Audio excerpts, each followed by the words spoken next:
Bem-vindos ao Mais de Deus Podcast. Meu nome é Elia Wagmacher e eu espero que essa mensagem te encontre num dia de paz. Uma das grandes libertações da minha vida foi quando eu entendi que muita coisa que eu pensava não era verdade. Quanto por cento do que você pensa você acha que é verdade? Sabia que muitas vezes nós acreditamos em coisas que não são verdadeiras? Nós pensamos, nós meditamos, mas não são coisas reais. Então aquilo ali define a nossa vida, mas na verdade não é verdadeiro. Por exemplo, muitas vezes o que nós pensamos sobre uma pessoa é completamente errado. E nós temos o nosso pensamento, o nosso julgamento e os nossos sentimentos, porque quando nós pensamos uma coisa, nós sentimos aquela coisa. Quando, na verdade, algumas vezes nós até descobrimos que aquilo não era verdade. Com Deus é a mesma coisa. Eu me lembro que na minha adolescência eu sofria muito problema de rejeição. Então, eu pensava muita coisa errada a respeito do que Deus pensava ao meu respeito. Eu pensava que Deus me rejeitava. Eu pensava que Deus estava sempre pronto a me castigar, a me condenar. Eu pensava que eu não era aceita aos olhos de Deus. Então foi um processo na minha vida de transformação através da palavra que mudou a minha mente e hoje as coisas são diferentes. O que você imagina que Deus pensa ao seu respeito? Deus tem bons pensamentos a seu respeito? Deus tem pensamentos de amor e de alegria ao seu respeito? Deus pensa coisas maravilhosas a respeito do seu futuro? Ou você imagina que Deus está pronto a te castigar? A fazer você pagar pelos seus pecados? Hoje, na nossa aula, seja bem-vindo a Jeremias 29, nós vamos um pouquinho meditar na palavra de Deus para renovar a nossa mente e nós aprendemos aqui hoje o que Deus realmente pensa ao nosso respeito. Não o que o nosso próprio julgamento ou consciência nos diz, mas vamos aprender o que Deus, em sua própria palavra, diz que Ele pensa a meu respeito e a seu respeito. Quando nós temos a convicção de que o que Deus pensa ao nosso respeito é algo maravilhoso, é algo positivo, é algo bonito, isso impacta a nossa vida por completo. Eu quero dizer para você que Deus pensa muitíssimo em você. Nesse exato momento, Deus está pensando em você. Olha, Deus pensa tanto a seu respeito e a meu respeito que Deus sabe até mesmo quantos fios de cabelo há na sua cabeça. Não é assim? Quando nós pensamos demasiadamente sobre alguém, nós acabamos aprendendo detalhes sobre aquela pessoa, não é verdade? Deus é a mesma coisa. Ele pensa tanto em nós. É por isso que a providência dele sempre chega a nós antes mesmo das coisas acontecerem. A proteção dele chega a nós antes mesmo do mal acontecer, porque Deus está pensando em nós, Ele sabe o que vai acontecer conosco, Ele sabe o que nós necessitamos, de maneira que Ele nos provê daquilo que Ele está pensando, que é a bondade dele. Mas existe um detalhe que eu já quero te desafiar agora. Nós precisamos crer no que Deus pensa a nosso respeito. Nós estudamos a palavra, nós lemos a palavra, mas se nós não acreditarmos, isso não vai mudar a nossa vida. Então, hoje eu te convido a crer. Creia no que a palavra diz que Deus pensa a seu respeito. Aqui em Jeremias 29, o povo de Israel se encontrava no exílio. E Jeremias foi considerado o profeta chorão porque a profecia, as mensagens que Deus mandava Jeremias entregar ao povo e aos líderes eram muito duras, era de muita dor. Então Jeremias como que vivenciava antecipadamente o que iria ocorrer com Israel. Deus, durante anos e décadas, prometeu para Israel de que se eles não parassem de pecar da forma selvagem que eles estavam pecando, Deus iria então levá-los para a terra do exílio, para a Babilônia. Mas eles não acreditaram e continuaram pecando. Deus fala, Deus cumpre. Então, nesse momento aqui, quando Jeremias escreve a carta, ele já está escrevendo a carta para daquela parte do povo de Israel que já havia sido exilada na Babilônia. Sabemos que o exílio aconteceu em 3 etapas. A primeira etapa, a segunda etapa, na terceira etapa. Então, agora eles estão ali juntos, reunidos, para lerem a carta que o profeta Jeremias havia mandado para ele. E é interessante, a palavra de Deus é como uma matemática, ela confirma entre si mesma. Se você ler Daniel 9:10, nós vamos ver Daniel referindo a esse texto de Jeremias, quando eles realmente receberam a carta de Jeremias e eles estavam ali do lado do rio para ouvirem a carta, a palavra de Deus. Tem até uma música muito conhecida que diz, do lado do rio, da Babilônia, né? Eles estavam ali e choravam de saudade da terra. Então, nós vamos ver o que essa carta aqui diz. Israel estava ali, mas Israel não podia acreditar que eles estavam naquele lugar. E Israel também se recusava a acreditar que eles iriam permanecer naquele lugar. Já aconteceu algumas vezes na minha vida de eu deparar com a situação em que eu não pude acreditar. Eu digo, não, isso não está acontecendo comigo. E aí eu começava a pensar, não, mas isso aqui deve mudar imediatamente. E algumas vezes, quando nós encontramos nessa situação, Deus quer que fiquemos aí por alguns anos, por algum tempo, até que nós cumpramos aquilo que está no coração de Deus, aquilo que Deus propôs para nós, e o que Deus propõe é sempre o melhor. Nós precisamos acreditar nisso. Então, o povo de Deus foi advertido uma vez após outras vezes. Então, eles estavam ali agora, no cativeiro. Israel estava numa terra que eles não conheciam. Ali eles iriam cultuar de uma forma diferente, porque Israel havia aprendido que a adoração era no templo, agora eles não tinham mais templo para adorar, não é verdade?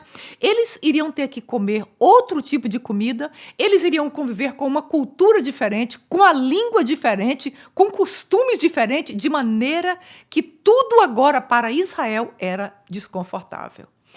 Toda a situação diferente, especialmente quando nós mudamos para um país, é um tanto desafiador nós nos adaptarmos a essa nova cultura, a essa nova realidade desse país. Assim estava ali Israel na Babilônia, no exílio, e é importante imaginarmos que, apesar que Nabucodonosor invadiu Jerusalém e os trouxe como cativeiros, nós vamos ler nesse texto que foi Deus quem os trouxe para a Babilônia. Deus apenas usou Nabucodonosor para trazer o povo ao cativeiro. E por que Deus fez isso, Hélia? Deus fez isso para que ele pudesse proteger o remanescente de Israel, para que através desse remanescente nascesse o Senhor Jesus Cristo. Ele estava pensando na salvação do próprio Israel e na minha salvação, na sua salvação, porque a promessa é que da raiz de Davi, é que de Judá sairia então o rei Jesus. Então Deus precisava preservar esse povo. E a forma que Deus encontrou para preservar foi levando-os à Babilônia. E é interessante, depois que Israel foi para a Babilônia, nunca mais Israel voltou a adorar ídolos. Nós não encontramos mais na história de Israel. Foi uma lição que eles realmente aprenderam, foi que não adorassem a outros ídolos como Deus havia orientado para eles. Então eles perderam as suas casas, a liberdade, suas riquezas, seu templo, a música deles, a língua deles. Eles foram despidos de tudo e agora teriam que conviver com outra cultura, outros costumes, outra raça, tudo seria diferente e desconfortável. Eles agora eram escravos em outros países. Você imagina, quando nós lemos a história de Israel, nós vemos que muitos príncipes, princesas, nobres, nós vemos o exemplo do próprio Daniel, que pertenceu à família nobre, e mais os 3 rapazes que foram com eles, eram de famílias nobres, e foram parar na Babilônia. Então, antes, aquela postura que eles possuíam de nobres, ou de uma alta posição social, agora eles eram escravos na Babilônia. Então, eles não podiam acreditar que aquilo estava acontecendo com eles. Mas, lá no exílio, lá no meio do caos, Deus traz uma palavra para eles e os desafia a que eles tivessem fé e continuassem crendo em Deus. Eu vou ler Jeremias capítulo 29, se você pode acompanhar na sua Bíblia, versículo 4 ao versículo 9. que diz assim: assim diz o Senhor dos Exércitos, o Deus de Israel. A todos os exilados que deportei de Jerusalém para a Babilônia, construam casas e habitem nelas. Plantem jardins e comam dos seus frutos. Casem-se e tenham filhos e filhas. Escolham mulheres para casar-se com seus filhos e deem as suas filhas em casamento para que também tenham filhos e filhas. Multipliquem-se e não diminuam. Verso 7. Busquem a prosperidade da cidade para a qual eu os deportei.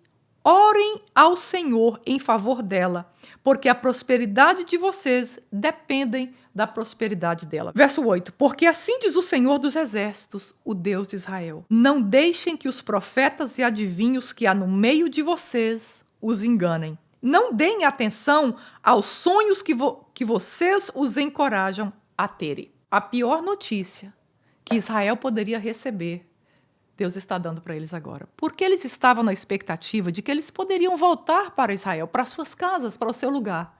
E agora Deus diz para eles: aqui nessa terra, aqui no exílio, é o lugar que eu quero que vocês simplesmente construam as suas casas. Imagina que eles estavam ali com as suas malas, seus pertences nas costas, nos animais, querendo voltar para Jerusalém. E Deus diz: não, fiquem aqui e construa a sua vida aqui. Agora o seu lugar de ser feliz vai ser aqui no caos, aqui no exílio, onde eu coloquei você, onde eu trouxe você.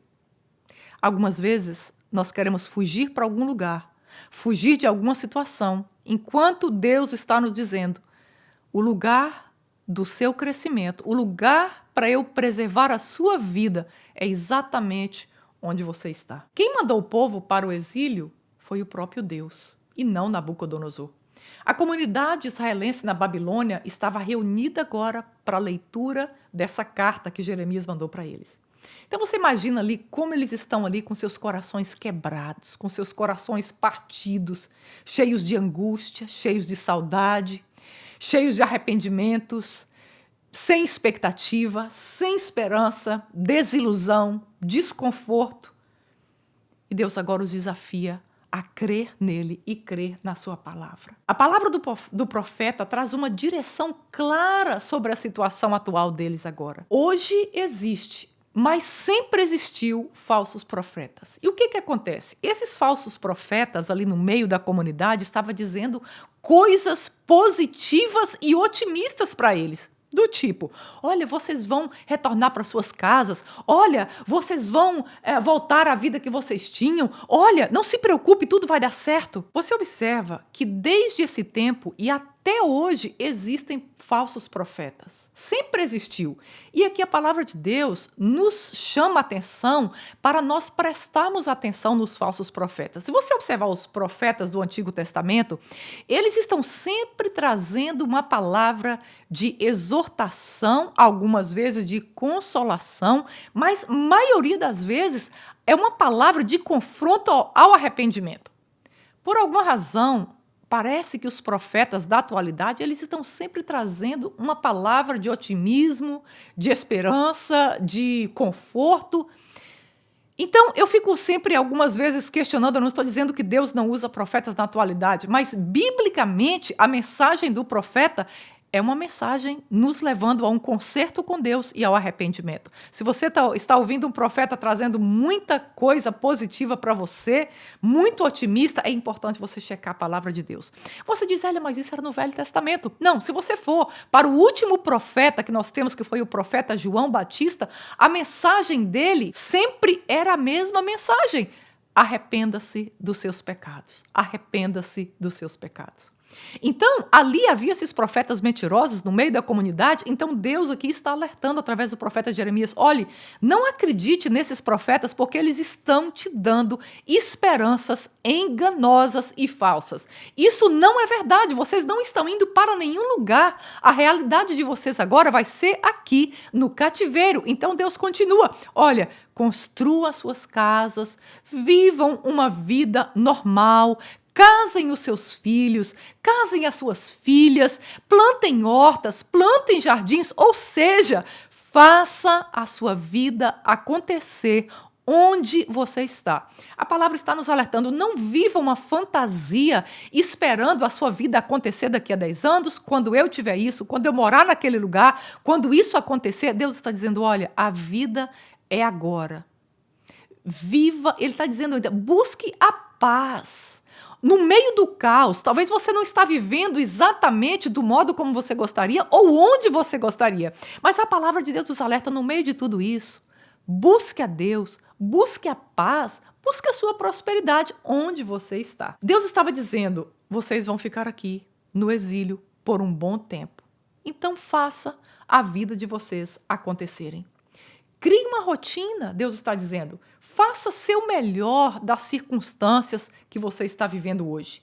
Vivam o presente, vivam a sua própria realidade. Apesar do exílio, apesar de você estar onde você está, tenha fé.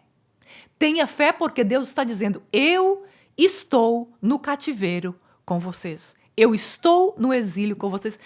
Deus é maravilhoso demais quando eu paro para imaginar isso. Israel estava indo para o exílio por consequência dos seus próprios pecados. Então Deus diz agora, eu estou com você no caos quando você está vivendo as consequências dos seus pecados. É verdade que Ele nos perdoa, Ele nos lava com seu sangue poderoso e faz as nossas vestes alvas. Mas a consequência dos nossos pecados, de todos nós vamos sofrer até o dia da nossa morte. No meio da calamidade, Deus diz a Israel, tenha fé. Não fica deprimido, não fica irado, não fica procurando colocar a culpa em ninguém. Tenha fé que eu estou contigo no meio dessas circunstâncias. Porque Israel não estava sozinho. Deus estava com eles. Agora Deus deseja se revelar para Israel na casa deles, na Babilônia, enquanto eles plantavam e colhiam e negociavam.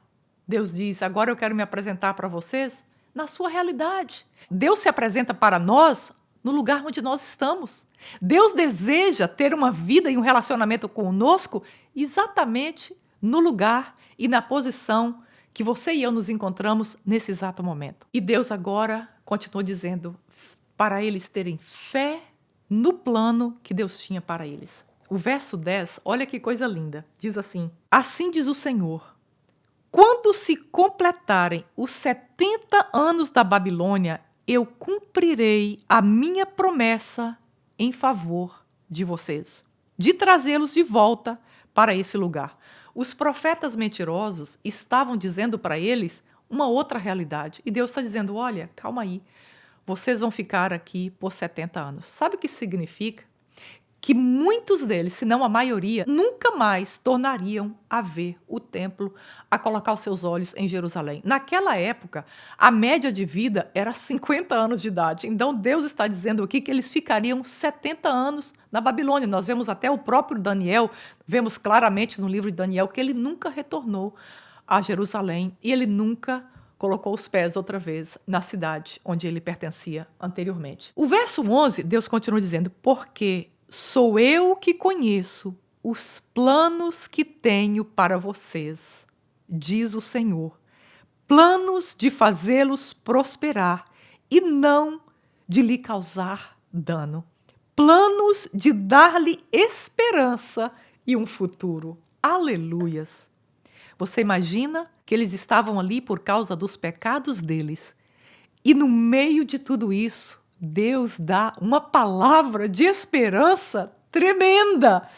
Deus diz, olha, eu sei os planos que eu tenho para você, Israel. Não são planos para destruir vocês. Para de pensar, para de se culpar e pare de viver como condenado para sempre por causa dos seus pecados, porque eu tenho um futuro e eu tenho planos maravilhosos para você. É isso que Deus diz para você nesse dia, para mim, e disse para Israel naquele momento da história. Deus amava Israel e estaria com eles, mesmo quando eles estivessem pagando os seus pecados. Satanás coloca em nossa cabeça, quando nós pecamos, que a primeira coisa que nós precisamos fazer é correr de Deus, como Adão e Eva fizeram. Mas aqui nós estamos vendo a palavra de Deus falando conosco. No momento que nós pecamos, e todos nós pecamos. Olha, eu quero dizer para você, todos nós pecamos. Mas a palavra de Deus nos instrui hoje que no momento que nós pecarmos, nós não precisamos sair correndo de Deus. No momento onde nós pecamos, nós precisamos voltar correndo para Deus. Porque Ele nos recebe, porque Ele nos perdoa, porque Ele nos ama. Nós podemos ferir a nossa própria vida e nós vamos sofrer consequências por isso. Deus tinha um plano para Israel e o plano de Deus para Israel, que era trazer Jesus Cristo, ele foi completamente cumprido há 2000 anos atrás. O que você pensa que Deus pensa sobre você? Isso é sério. Nesse minuto eu queria te chamar para isso. O que você acha que Deus está pensando a seu respeito nesse exato momento? Eu quero dizer para você, o que Deus pensa é que Ele te ama imensamente. E os planos que Deus tem para você e para a sua família são planos de bem e não de mal. São planos para te dar um futuro. Em outro lugar aqui em Jeremias, ele disse que olhos não viram, nem ouvidos ouviram os planos que Deus tem para você, para mim e os planos que Deus tinha para Israel. Deus está falando para aquela comunidade ali no exílio, ali no meio do caos, que eles precisavam ter fé. Eles precisavam ter esperança e eles precisavam ter amor. Eu gostaria de te dizer que essas três coisas, fé, amor e esperança, não acontecem naturalmente na nossa vida. A nossa natureza, ela quer fugir de Deus. Então nós precisamos prestar atenção e trabalharmos para, no meio das dificuldades, nós mantermos essas três coisas fortes dentro de nós. A fé no nosso Senhor Jesus, o amor dele na nossa vida e a esperança de que ele tem os melhores planos para nós. Eu vou continuar lendo aqui o verso 12 ao 14, se você puder, me acompanhe, que diz assim: Então vocês clamarão a mim, virão orar a mim, e eu os ouvirei. Vocês me procurarão e me acharão quando me procurarem de todo coração. Eu me deixarei ser encontrado por vocês, declara o Senhor. Eu os trarei de volta do cativeiro. Eu os reunirei de todas as nações e de todos os lugares para onde eu os despecei. Os trarei de volta para o lugar de onde os deportei, diz o Senhor. Amém. Deus disse, primeiramente, como nós lemos, que ele tinha um plano. Deus está dizendo agora para eles ali: eu tenho um plano para vocês. Eu tenho um plano maravilhoso para vocês. Mas isso é interessante, porque Deus diz: olha, eu tenho um plano para vocês e esse plano está aqui. E ao invés de Deus dizer para eles: olha, vocês agora precisam buscar o meu plano, porque eu tenho um plano para vocês. Não. Deus diz: olha, eu tenho um plano para vocês, mas busquem a mim mesmo. Busquem a minha presença. Porque quando você buscar a minha presença, eu vou me revelar a você, eu vou ouvir a sua oração, eu vou estar respondendo às suas orações e então o plano que eu tenho para você irá se cumprir. Você entende? Nós não podemos perder tempo na nossa vida buscando o plano de Deus para a nossa vida. Porque o que nós precisamos fazer é buscar o próprio Deus. O que nós precisamos não é um plano, nós precisamos do próprio Cristo na nossa vida. E o plano dele para nós é consequência natural do relacionamento dele conosco. Então, é importante nós termos a perspectiva correta. Nós colocarmos em mente que, primeiramente, é a presença dele, é o relacionamento com ele, ainda que ele não tivesse um plano. E a consequência desse relacionamento, quando nós começarmos a nos alegrar com a presença dele, quando a presença dele for suficiente em nós, então ele irá nos dar o plano e o futuro maravilhoso que ele tem para nós. Deus deu a promessa para eles de um plano, de um futuro, mas ele colocou um parâmetro. E qual era o parâmetro? Eles tinham que orar, clamar e buscar a Deus de todo coração. Por quê? Eles estão dizendo, vocês estão na Babilônia temporariamente. E a mesma coisa somos nós que somos cristãos hoje. Nós estamos nessa terra temporariamente. Então, aqui nessa terra, quando nós clamamos e buscamos a Deus, Ele então responde a nossa oração. E Ele tem um futuro para nós. Assim como o povo de Israel foi desafiado a crer em Deus e crer no plano e nos propósitos que Deus possuía para eles no meio do caos, nós somos desafiados a crer que Deus está conosco. Ele responde às nossas orações e Ele tem um futuro maravilhoso para nós. Eu vou ler o livro de Lucas, capítulo 2, o verso 6, José e Maria estavam em Belém.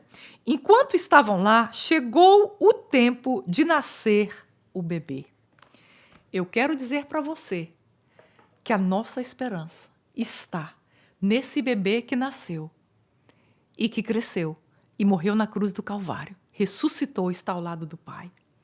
Deus estava dizendo para Israel, quando eles estavam na Babilônia, que eles deviam ter esperança no plano dele. E qual era o plano de Deus? Deus não estava ali falando a respeito das casas, a respeito da prosperidade, a respeito daquilo que eles estavam pensando ali diante das dificuldades, porque isso Deus nos dá naturalmente. O plano de Deus é muito mais superior. O plano de Deus para Israel é que eles ficassem na Babilônia, porque daquele remanescente iria nascer o Salvador da humanidade. A esperança de Israel e a nossa esperança deve estar sempre naquele bebê que nasceu em Belém e que morreu na cruz do Calvário e ressuscitou para nós. Esse é o plano de Deus. Elia, o que Deus pensa a meu respeito? O que Deus tem para me dar? O que Deus deseja que eu tenha? Não existe nada que Deus deseja mais que você tenha, que eu tenha, do que termos o Senhor Jesus Cristo como nosso Salvador, como nosso Senhor e como nosso maior tesouro nesta vida. Nós precisamos acreditar naquilo que Deus diz que Ele é. Se Deus diz que Ele é Senhor e que Ele nos ama e que devemos ter esperança, então nós precisamos acreditar nessas palavras dele. O verso 15 ao 17, continuando o nosso texto, diz assim: vocês podem dizer, o Senhor levantou profetas para nós na Babilônia, mas assim diz o Senhor sobre o rei que se assenta no trono de Davi e sobre todo o povo que permanece nessa cidade, seus compatriotas que não foram com vocês para o exílio. Assim diz o Senhor dos exércitos: enviarei a guerra, a fome e a peste contra eles. Lidarei com eles como se lida com figos ruins, que são intragáveis. Eu os perseguirei com a guerra, a fome, a peste, e farei deles objeto de terror para todos os reinos da terra, maldição e exemplo, zombaria e afronta entre todas as nações, para onde eu os dispersei. Novamente, o profeta volta a falar com Israel a respeito das falsas profecias. Os profetas estavam trazendo profecias de ânimo, profecias de esperanças temporais, mas Deus está dizendo, olha, ao contrário disso, eu vou destruir completamente. E foi exatamente o que aconteceu. Pela terceira vez, Nabucodonosor entrou em Jerusalém e ele destruiu tudo e acabou colocando fogo no templo. Foi um terror para quem vivia ainda lá e foi um terror para todas as nações o que aconteceu. Ele diz, cuidado com esses profetas enganosos que estão tentando enganar vocês. O desafio de vocês é crer em mim, no Deus Todo-Poderoso que os ama e tem um futuro para vocês. Verso 19 e 20, os últimos versículos que nós vamos ler hoje, diz: porque eles não deram atenção às minhas palavras, declara o Senhor. Palavras que lhes enviei pelos meus servos, os profetas, e vocês também não deram atenção, diz o Senhor. Ouçam agora a palavra do Senhor, todos vocês exilados que deportei de Jerusalém à Babilônia. Por que que Israel estava na Babilônia, no meio desse caos? Porque eles não ouviram a palavra de Deus. Eles estavam numa prosperidade incrível e eles estavam por demais ocupados com as suas riquezas, com a sua prosperidade, com as suas festas, e eles então não ouviam. Nós vemos quantos profetas Deus mandou ali no final já dos anos que Israel estava ali em Jerusalém, quantos profetas Deus mandou avisando. Nós vemos o profeta Oséias com palavras duríssimas, mas eles não ouviram a palavra de Deus. Nós sempre pagamos um preço muito maior do que nós podemos imaginar quando nós não obedecemos a palavra de Deus para nós. Nós não podemos estar distraídos com o que Deus está falando conosco. Então, apesar de tudo isso, Deus trata Israel. Olha, vocês vão sofrer a consequência dos seus pecados, mas eu estou com vocês. E ainda assim, eu tenho um plano de esperança para vocês. Deus, ele sempre está com seus ouvidos abertos para ouvir a nossa oração e para se revelar a nós. Mesmo quando nós estamos sofrendo a amarga consequência dos nossos pecados, mesmo nesses momentos, Deus está esperando o nosso clamor para que nós oremos, e Ele então vai ouvir e vai se revelar para nós. E quando então Ele for a coisa principal para a nossa vida, porque agora eles foram despidos de tudo que eles possuíam.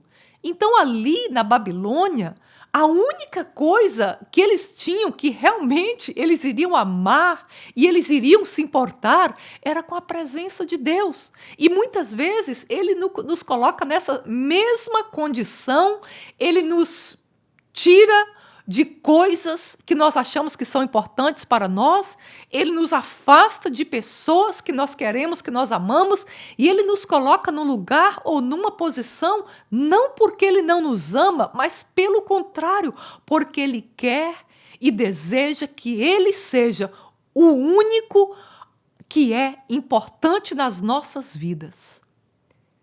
Eu quero te convidar nesse dia para que você creia que os pensamentos de Deus para a sua vida são pensamentos de bem e não de mal. Os pensamentos de Deus para a sua vida são pensamentos de amor, de graça, para te dar um futuro, para te dar uma esperança. Os pensamentos de Deus é que Ele deseja que você volte para Ele.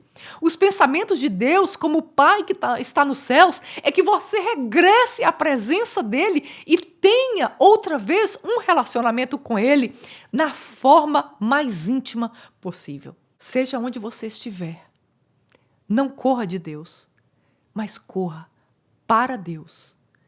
Tenha fé no que Deus diz que Ele pensa a seu respeito. Creia, tenha esperança e tenha essa paz de que Deus é por você e que Deus está com você e que Deus é tudo que você precisa na sua vida e na sua existência. Obrigada, meu Deus, por esse dia. Obrigada por a Tua palavra que nos enche de fé, de amor e de esperança. Eu oro por essa pessoa que me escuta, que o Senhor restaure esse coração, restaura a Tua palavra nesse coração, ó Deus amado, e que o Senhor possa, através do Teu Espírito Santo, gerar fé, faça com que meu irmão, que minha irmã creia na Tua palavra, creia nos pensamentos que o Senhor tem para ele e para ela. No nome de Jesus nós oramos. Amém e amém. Muito obrigada por ficar comigo até o final desse estudo bíblico. Eu quero dizer que nós temos aqui 60 estudos bíblicos até agora. Então você pode voltar. Se você gostaria de aprender mais da palavra de Deus, clica em outros estudos, vai aqui no playlist que nós temos e escolha o estudo que você gostaria de estudar. Manda esse estudo para alguém, compartilhe a palavra de Deus. Um abraço e até o próximo estudo, se Deus quiser.